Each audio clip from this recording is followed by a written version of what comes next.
Honestly, ha? Talaga? Matagal ka na daw sa Pujo. Oh, yung mga dancer, Sa Pujo. Shoot. Doon kami nakatira dati. Kami lang po ng pitik na doon. Halos isang pitik. wala mo na maingay. Ang amo ko noon doon, baklas silang may-ari nung tinitirhan niya doon. Alam mo, yung cup doon sa baba, cup ko na. Lahat.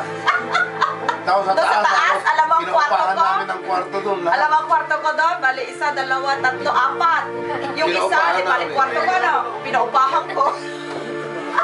Yung isa naman, walang naghahanap ng asawa. Pinaupahan ko na naman. Dalawang kwarto namin doon magkaharap. Tapos may cup pa kami. Tapos doon sa baba, ang daming cup, sabi nung guardian.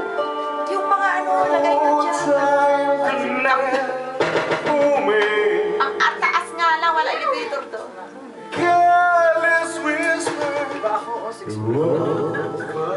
Tsaka na, mamatay ito mga guardian. Yung sabi sa akin, bala ay Pilipino na, nakakatong alam na sa akin. Minsan na rin Pag nakita na may ilaw kami, kasi kung walang pinakakusina. Ang nakita yung mga ilaw. Alam, may tao. Hindi na makakaayaw.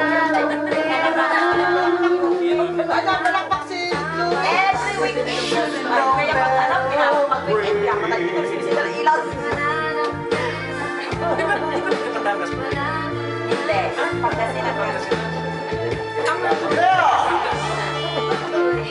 Ang ganda pa ng kwarto ko na. Double bed. Tapos, ginawa yung shower. Hindi ko kagawa. Sa Bulacan siya? Ayaw magulo eh. Sinasag ko sa kapila, ayaw magulo.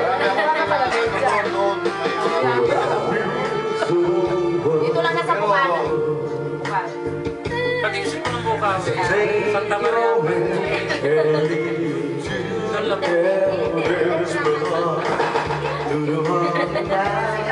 Something made me right, cause you might see no need saying goodbye. We're gonna dance again. Yung dati, tumira doon, iwanan ko. Yung ano.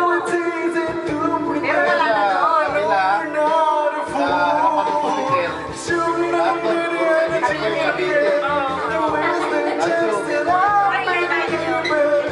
am I gonna dance again the way I've danced with you?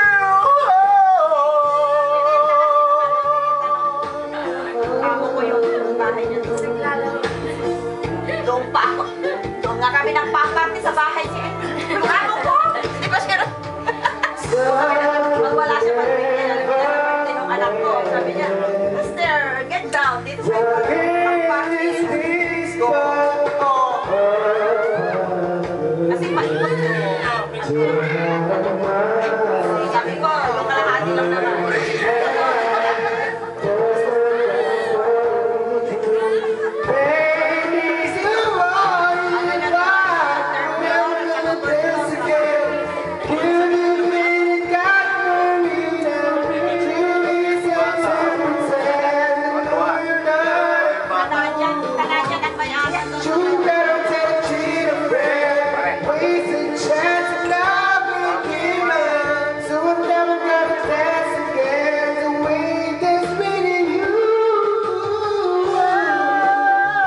Hindi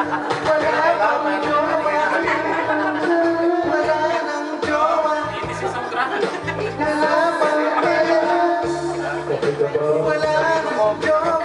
Pinakanta ko yan noon. Hindi pa kayo nagpupunta doon. Nagkubad si Parang. Ako? Ano, sila dalawa ni Tante. Si Tante. Mayroong isang kumanta. Malungkot ngayon. Para may Tante sila sa... Oo, bigla na ko lang. Bumalik sila dito eh. Mas gusto dito. Kapatid niya siya yung ipagpuso niya. Mas maganda dyan. Kalbutin mo na ang mukha para matuwa. Dito may pabila sila. Eh, sa Amerika wala pa. Tapos ang hirap mo makahanap ng trabaho. Kaya bumalik sila dito. Dito na lang sila.